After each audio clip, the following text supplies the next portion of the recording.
Sup, students? Surviving with all your free time, I hope. You're gonna practice lots during this time off, time down. I know you will. That's what you've been doing this whole time, I'm sure. You couldn't put your instruments down, right? Just kidding. It's okay if you put your instruments down for a little bit. I put my instruments down for a little bit too. But now we gotta get back to work. I've got Miss Sheila Lane here. Hello. We're gonna try and do something a little bit straightforward for this first tune, for our first little lesson, in addition to all of the, excerpts that you guys are gonna send me to. This is a tune called Over the Waterfall. It is, I don't know if it's more bluegrass or Celtic. I think it's a little bit more bluegrass. What do you think? Could be. But it's one of those tunes that crosses over really nicely. So we'll play through it 2 times, about pretty moderate tempo. This one doesn't have to cook too quick. I'll play the violin octave, the first A part, and the viola octave, the second A part, and I've got a 5-string here that I can instruct the violas on a little bit more in a second. Sheila will be playing the melody on the cellos. Of course, we have to do some octave displacements for our friends without E strings and our friends with C strings. This tune's in D. It's 2 parts. We're going to play A, A, B, B. Just once? Probably just once, unless we feel like. 1 second. 1, 2, 3, 4, 1, 2, and.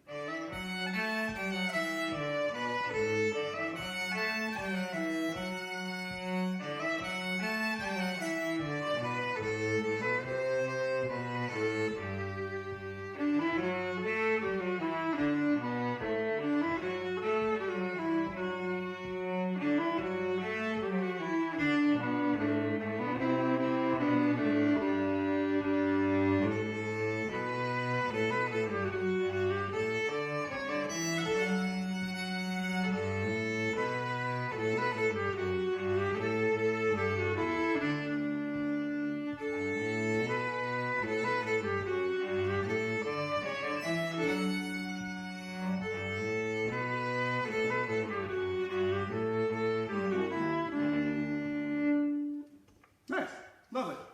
Not super hard, right? So when you're learning tunes by ear without sheet music, as lots of traditional fiddle tunes are learned, it's important to recognize the patterns. I know we've talked about this a lot with some of my classes.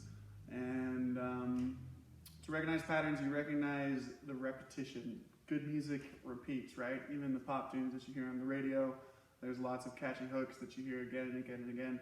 It's the same with traditional folk music from all over the world. Good music repeats. So, if you were to sing this A part melody, and you were to break it up into 2-bar phrases, if our chord note is here, if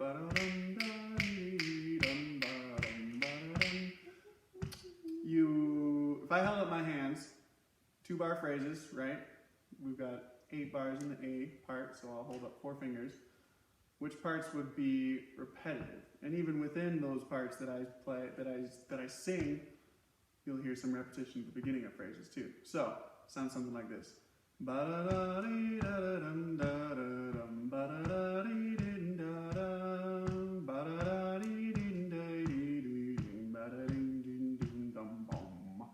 You don't have to be a wonderful singer.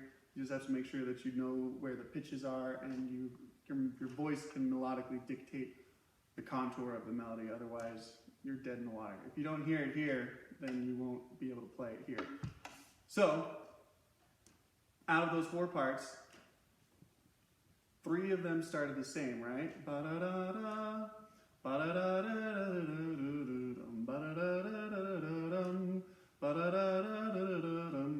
And then the 4th one changes. And 1 and 3 were exactly the same.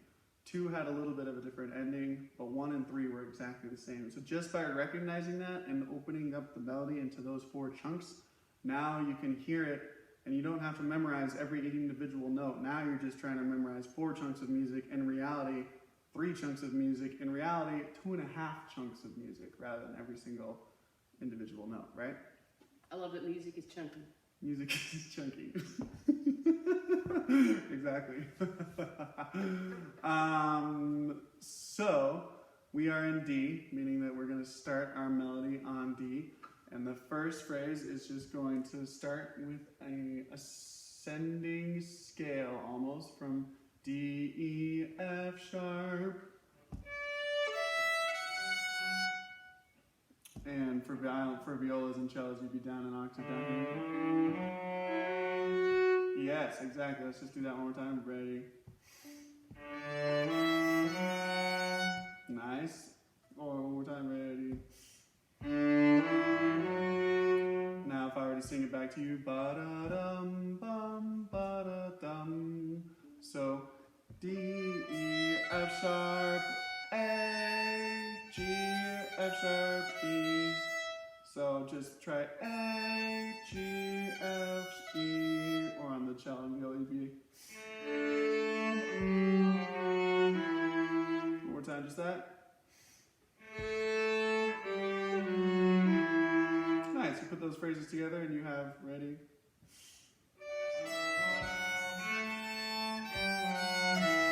And to resolve that first phrase, you go D, C, D, B, A. It's going to be a 3-1 open on the A string for violins, but on cello, you'll play an open, 3, 1, and viola will do an open, 2, 1. So I'm play that. Let's just play that walk down phrase one more time. D, B, A, ready, and. Nice. So our first phrase so far is this. 3, and.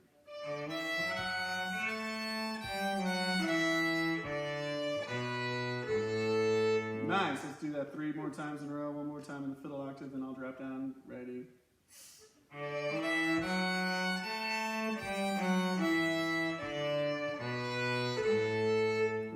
2 more times. Ready.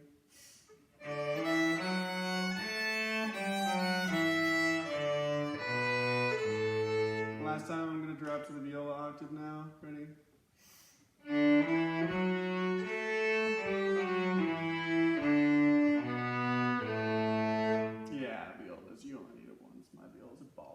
Right. Every single one of them. They're absolute steez muffins.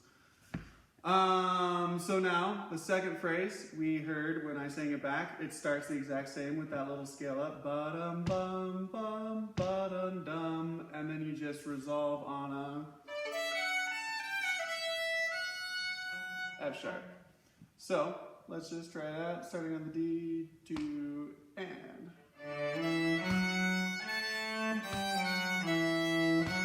2, 3. Yeah, perfect. Easy peasy, right? One more time, just that much. I'm going to drop to the viola octave. 2, and.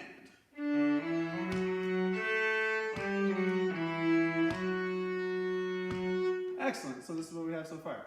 First 2 phrases. 1, 2, and.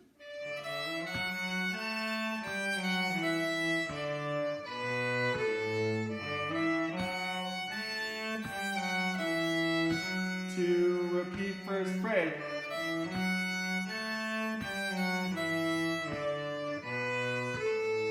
Oh, got sneaky and snuck that one in there. But as we sang the parts at the very beginning, we recognized that the first phrase and the third phrase are the same. So when you learn that first phrase, you now know the first 3 phrases. One more time, first 3 phrases. I'm going to drop to the viola octave. Maybe you're singing it in your mind as you play it. Sometimes I'm. 1, 2, and. 1,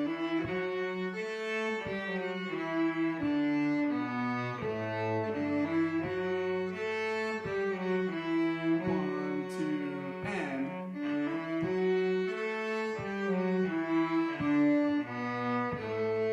Nice. So now we need to finish off the phrase. Finish off. This is the last little chunk in the A part.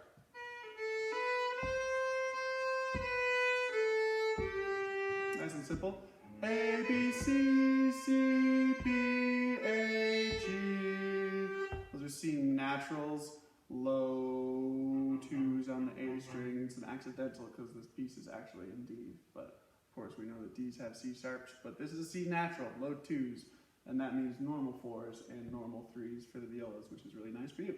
One more time, just that phrase, A, B, C, C, B, A, G, and.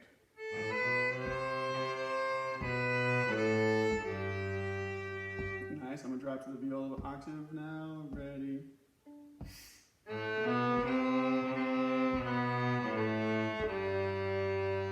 One thing that you'll notice about a lot of these fiddle tunes without getting into too much theory is that a lot of them are stepwise, which means that the melodies have notes that are right next to each other, right there, right? So that last phrase, for example, A to B, right next to each other, B to C, right next to each other, back to the B, right next to each other, right down to the A, and then up to the open G. That whole phrase is just stepwise, which means you're only moving one note to its neighbor, or one note to its neighbor below or above. You're not doing like crazy, you know, Bach. You're not doing any big jumps like that. Sounds good to me. Alright, so we have the whole A part now. Let's give it a shot. I don't know how fast this is, because, you know. Just kind of keep it this pace you're at. It's a good learning thing. Yeah. Is everyone doing okay back there? That one kid was talking over us. I can hear him. Alright, we'll do the A part 2 times through. I'll do violin octave 1, viola octave 2. Sheila's holding it down for the cellos. Alright, 1, 2, and.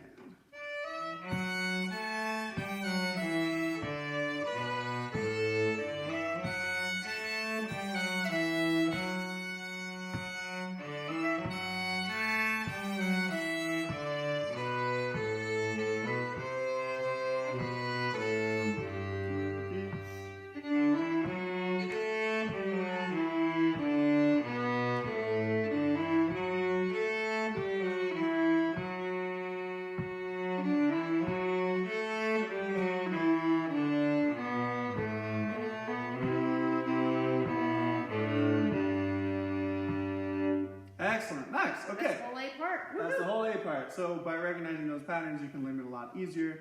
If that was fast for you, take a pause, review anything that you need, just listen to it, hear it, try and break it down into those chunks. If you're cruising, which I think a lot of you will be, this video is going mostly for my 7th and 8th graders. 6th graders. Oh, yeah, they're keeping up there. Yeah, 6th graders, you guys can probably hang with a lot of this too. B part. Let's just play it once. Okay. Twice actually, just so you get it back in your ear. 1, 2, 3, 4, 1, 2, and.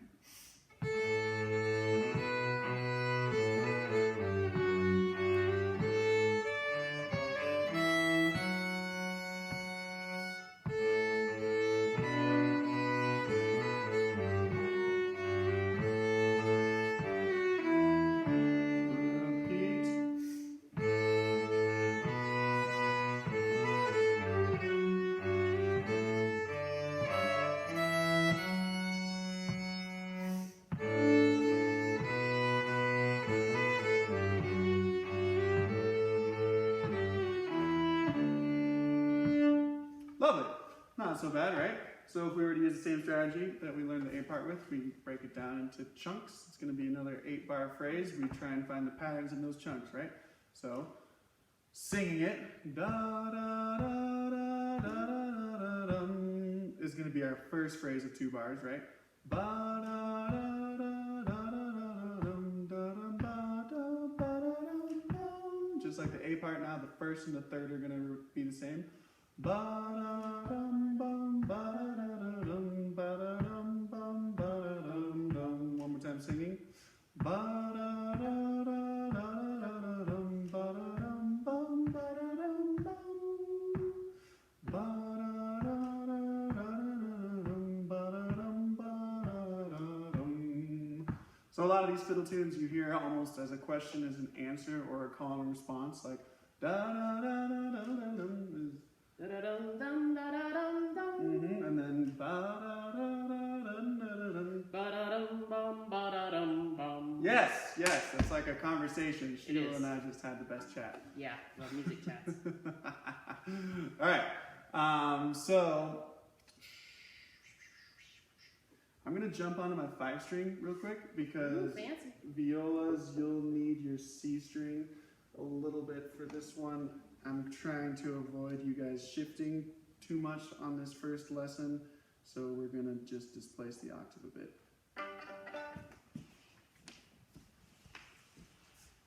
Please wait while the teacher adjusts his amp and gets tuned. Ah, there we are. Can you hear it? I can hear it. Can you guys hear it?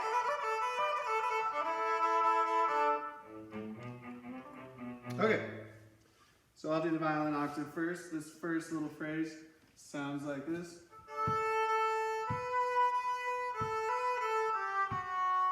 A, B, B, A, B, A, G, F sharp.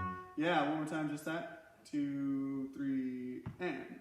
A, B, B, A, B, A, G, F sharp. Again, recognizing those patterns, that whole phrase is completely stepwise. So let's try it on the viola octave now. 1, 2, ready, and.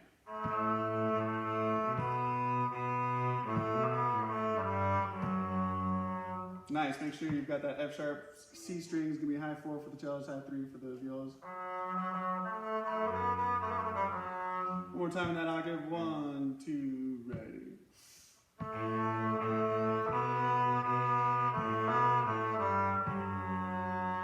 Nice.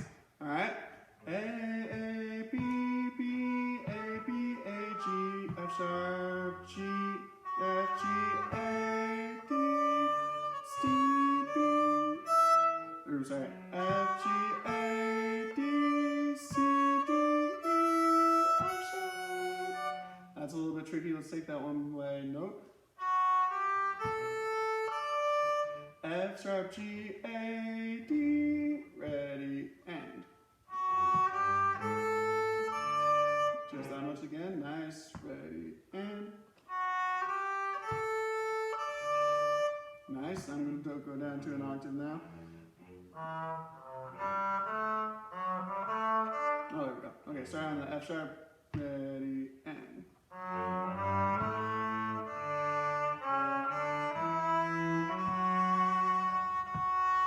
Nice, we jumped ahead a little bit, that's okay. So F, G, A, D, C, D, E, F sharp. C sharps, remember we're actually in D, even though I know we have C naturals in the A part, we're going to have C sharps now. One more time, just that phrase, starting in the F sharp, ready, and.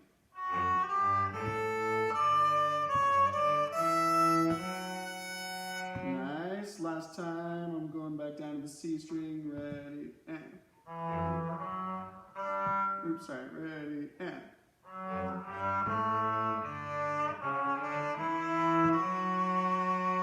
Nice. Do we know the third part? Oh yeah, we already learned that. We already learned it because the first part and third Just part are the repeat. same. Same question.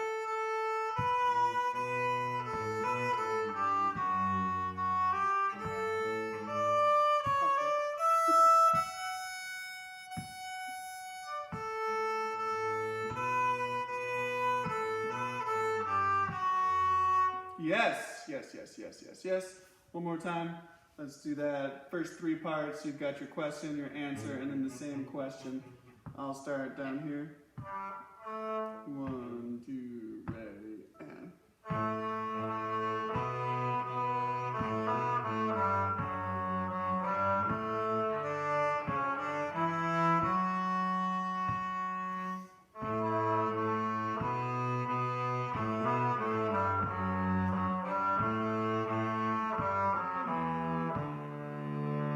Nice, we accidentally tossed the 4th phrase in there. Couldn't help it. Couldn't help it.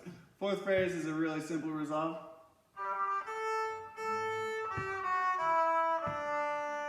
So excuse me. F, G, A, G, F sharp, E, D. One more time, 2, and. F sharp, G, A, G, F sharp, E, D. Nice, I'll drop it down an octave, ready, and.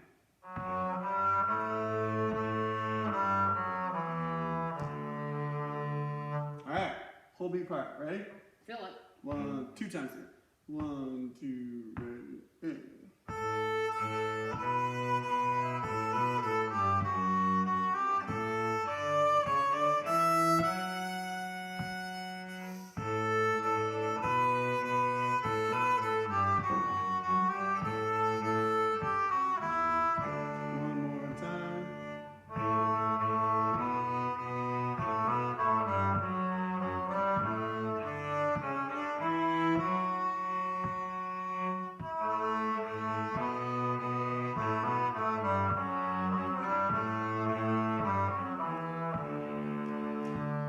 Lovely.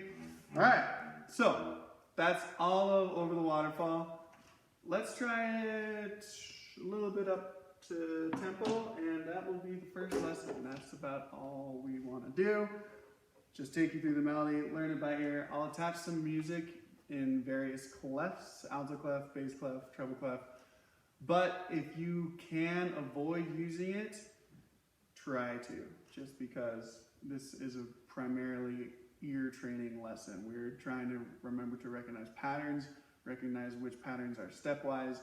We're trying to hear the melody in our minds so that we can sing it, and then we can learn it quicker on here. So there will be music, but if you can avoid using it, you know, you guys know how to read music if you're an orchestra. So this is to train your other musical skills. I would recommend, Denon, that we do the whole thing at least twice, because you kind of have to train your ear how to go from the ending, get back into that A part. Let's do it. And if you do it once and keep stopping in the same place all the time, then you won't learn how to circle it around. In Celtic sessions, you usually play the A part twice, B part twice, and you do that 3 times. In a bluegrass setting, what you would do is you would hear the melody, and then it would go around the circle, and then let's say it came around to me, and I could improvise off the melody, and I would take a solo. I would do something like...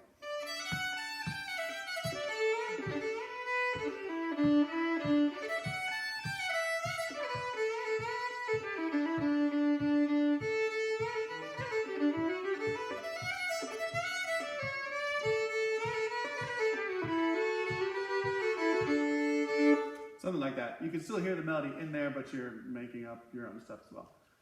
But we'll do it like a Celtic session. Celtic session, you would end up having people doing different rhythms and maybe even some harmonies. So that's where the difference would be there. Do you want to do that, or do you want to play the melody? I don't know. Okay. I have more harmonies on the B part than I do on the A part. Okay. I usually play the A part standard. It's a little quicker, like... So what are we doing right now? We're playing the whole tune, or just... Okay, twice times. Okay, twice times. Twice times. 1, 2, 3, 4, 1, 2, and...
Lovely. We saw some embellishments there from both of us. Those are called ornaments. We don't have enough time to get into all of those, but those are really important to make your tunes not boring. But like we've said, the focus of this lesson is just to learn a melody by ear. We can talk all about chords and embellishments and ornaments and making everything flashy and steezy a little bit later, but this is enough for week 1. Right. Good job, Derek. Thanks, Sheila.